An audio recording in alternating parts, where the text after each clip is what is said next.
When the royal family is on the move, it's no surprise they have access to the most exclusive planes, trains and automobiles. The Queen takes the crown for the most travelled monarch. She's been around the world 42 times, notching up over 1 million air miles. Wow. Today we're taking you inside some of the most luxurious and surprising royal rides, from five-star luxury at 30,000 feet to more modest modes of transport. Here's a peek inside life in the royal fast lane.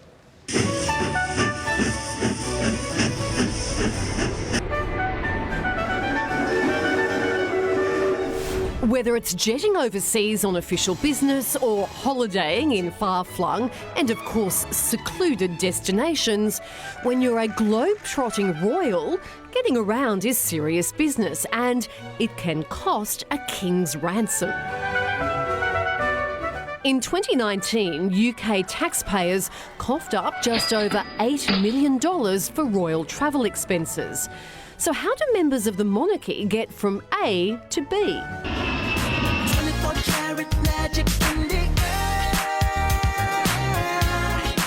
This is the luxury Airbus Prince Charles and Camilla chartered for an official USA tour in 2015. The plush plane comes equipped with a large double bed and bathroom, a private office, gold fixtures and a presidential area. In 2011, the Queen chartered a British Airways Boeing 777 for her 11-day tour with the Duke of Edinburgh Down Under. And she can request the use of military or government aircrafts as she pleases. But her biggest travel perk, never having to pack her passport. All UK passports are issued in the name of Her Majesty, so she doesn't need one. Come fly with me, let's fly away. You'll never see the Queen sitting in cattle class, but the rest of the family aren't above boarding a flight with the commoners. Shocked passengers did a double take in 2019 when they spotted Prince Harry on a commercial flight home from Rome. But that doesn't mean the Duke and Duchess of Sussex don't enjoy the high life. As passionate advocates of cutting carbon emissions, Prince Harry and Meghan have raised plenty of eyebrows for their use of private jets. Earlier this week, of course, Prince Harry and Meghan Markle got a lot of heat, took a private jet to France. I spend 99% of my life travelling the world by commercial. Occasionally there needs to be an opportunity based on a unique circumstance to ensure that my family are safe. So with all eyes on the Buckingham Bank, even the British royal family has a budget to stick to, and it's not surprising that the country's flagship carrier is their preferred choice.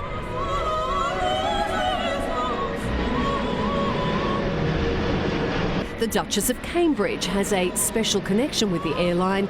Both her father and her mother have worked for British Airways. Before they ran their party planning company, Kate's parents worked for British Airways. Her dad worked in ground crew as a flight dispatcher, and her mum took to the skies. She was an air steward for several years.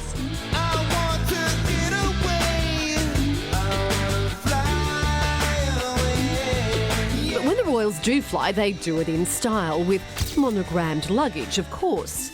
On Prince William's trip to Australia in 2016, royal watchers were given a glimpse of his suit bag, which was emblazoned with the letter W and a crown. A travelling royal's entourage can include hairdressers, stylists, assistants, nannies, photographers, and in the past, even the royal corgis.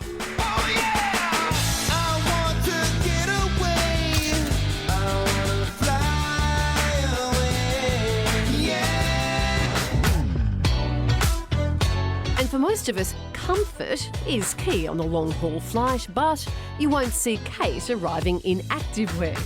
Glitter in the sky, glitter in my eyes, shining just the way you like. If you're feeling like you need a little bit of company, you met me at the perfect time. I've been on a plane with Kate and William where all Kate's dresses had their own seat. While some members have a penchant for private jets, Her Majesty's Commuter carriage awaits. It's Queen Elizabeth's preferred mode of transport on her annual trips to Sandringham for the holidays, due to its efficiency, security and lack of disruption to other travellers. But when she does crave a little luxury, she turns to her palace on wheels. The royal train has been used by the family since 1842. In 1869, Queen Victoria's locomotive reigned supreme. There were separate day and night compartments for the Queen's personal use, while at one end of the vehicle were her dressers, and at the other end, accommodation for the sergeant footman. Decorated with plush furniture, elegant dining cars, saloons with blue silk and satin, and 23-carat gold paint, no expense was spared. These days, the interiors are far more functional than flashy.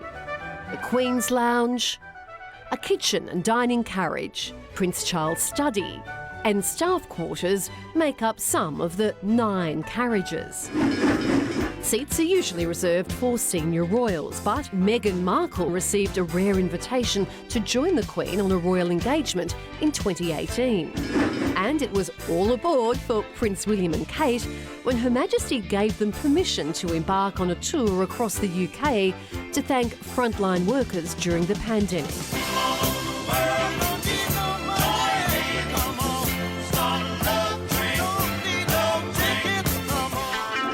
Planes, trains and automobiles. Prince Charles' prized Aston Martin is one of the most famous cars in the royal garage, given to the heir to the throne as a 21st birthday gift from the Queen. Today, it's more in line with the royals' eco-friendly values. My old Aston Martin, which I've had for 51 years, that runs on, can you believe this, surplus English white wine. And whey from the cheese princess. Which means there's no need to hire a car for a royal wedding, just borrow Dad's.